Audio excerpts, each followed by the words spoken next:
All righty, welcome back. We're going to wrap it up here for a Money Monday edition of Liquid Lunch. I had a mediocre day today. A little bit under the weather, a little bit of a hangover. We slugged it out pretty good yesterday. I woke up this morning, my head was 1,000 pounds. And I made a few mistakes. A little earlier when we were talking to Dr. Robert Royal about his book about Christopher Columbus, I said, you know, thank God Christopher Columbus found his way into New York Harbor. And that was a clear-cut error on my part. It was an unbridled error. And it's because my brain was focused on Joe Borelli's recent book, Revolutionary Staten Island, where he talked about after Columbus got here, then all of a sudden this guy, Giovanni di Verrazzano, he decided to go a little further and he went on his way up the coast, made his way into New York Harbor. That's why we have the one of the greatest bridges in the world, the Verrazzano Bridge, because that is at the mouth of the New York Harbor and it connects Staten Island and Brooklyn. So no, in fact, it was not Christopher Columbus who came to New York. It was Giovanni di Verrazzano, and Henry Hudson came a little later on and went up the Hudson River and found all these other places. And by the way, for those of you who want a little Staten Island history out there, Staten Island's original name from the indigenous folk who lived here, the Washington Football Club, Staten Island used to be called Aquahanga. That was the original title of the place.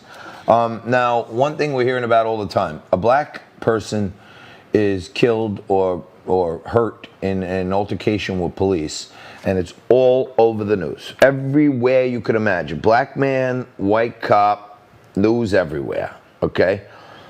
Trump supporter shot in Denver. Not a peep. You hear crickets. You hear nothing. But this is what's happening in Denver. This is from Ryan Fournier. A Trump supporter shot and killed yesterday in Denver. His name was Lee Keltner. Why is the media pretending it didn't happen? Well, Lee Keltner, God bless you and your family.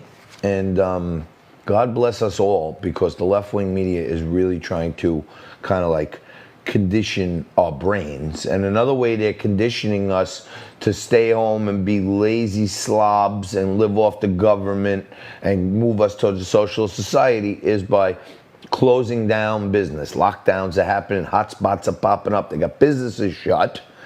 And you know, a lot of people are thinking this is one of the craziest times in history, because you know, you're dying and the your PPP loan is gone.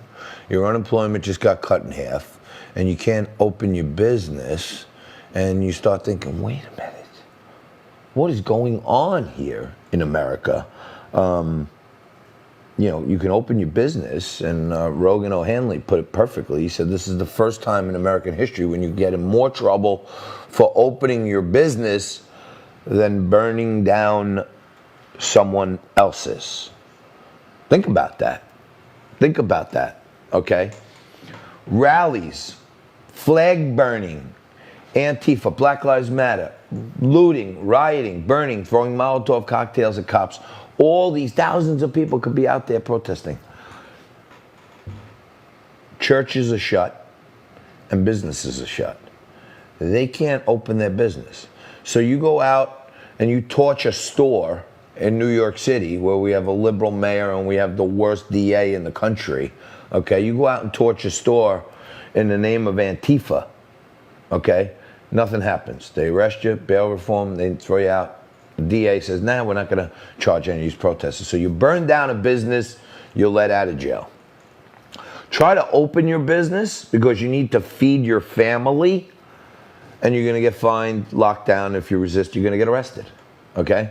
And it's just crazy. It's just crazy what's happening out there. Now, at one point, or at least for the last 30 years that I can remember, 25 years that I can remember, many people in the minority communities have been saying the 94 crime bill is one of the worst afflictions on minorities in this country. They were unfairly and disproportionately incarcerated for minor drug crimes, okay? And many people I know, black, brown, all all races have said, this 94 crime bill, made it a huge 20 for a little bit of crack or cocaine or something.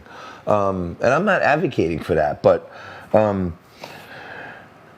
when that was one of the things that the minority community is focusing on most, and then Rudy Giuliani hits it right on the head. And he says, Kamala Harris's record as a DA was to put people in prison, 1,500 actually, for merely possessing small amounts of marijuana. She did it to artificially inflate her incompetent record of convicting dangerous criminals. So, lost in the shuffle of the double talk and the African Sim-Sam, I'm for fracking, I'm against fracking, I'm for the Green New Deal, after the Green New Deal, well, will you pack the cloth? We'll tell you after. Well, how will you fix COVID? We'll tell you later. All kinds of obfuscations out there. Fact of the matter is, I've been hearing it for years. The 94 crime bill was authored by Joe Biden, and then Kamala Harris leaned on that to throw 1,500 people in jail to pad her record. Now they're telling you that Donald Trump is a racist, okay?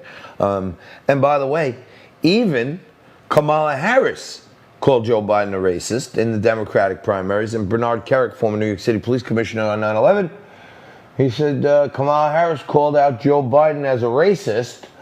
Now you're talking about what a great guy he is. So right on the money for the old commish here. Go back. Let's get that cut tomorrow, Nico. Kamala Harris telling Joe Biden that, he voted for a bill that was racist, and, her more recently telling people how great a guy she is. That would be a great contrast.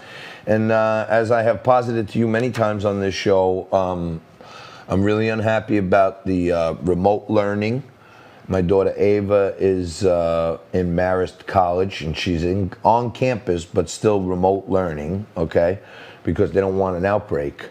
Now take a look at these numbers, okay? 70,000 positive reported COVID cases on universities, and just 37 universities in this one poll. Okay, 70,000 cases.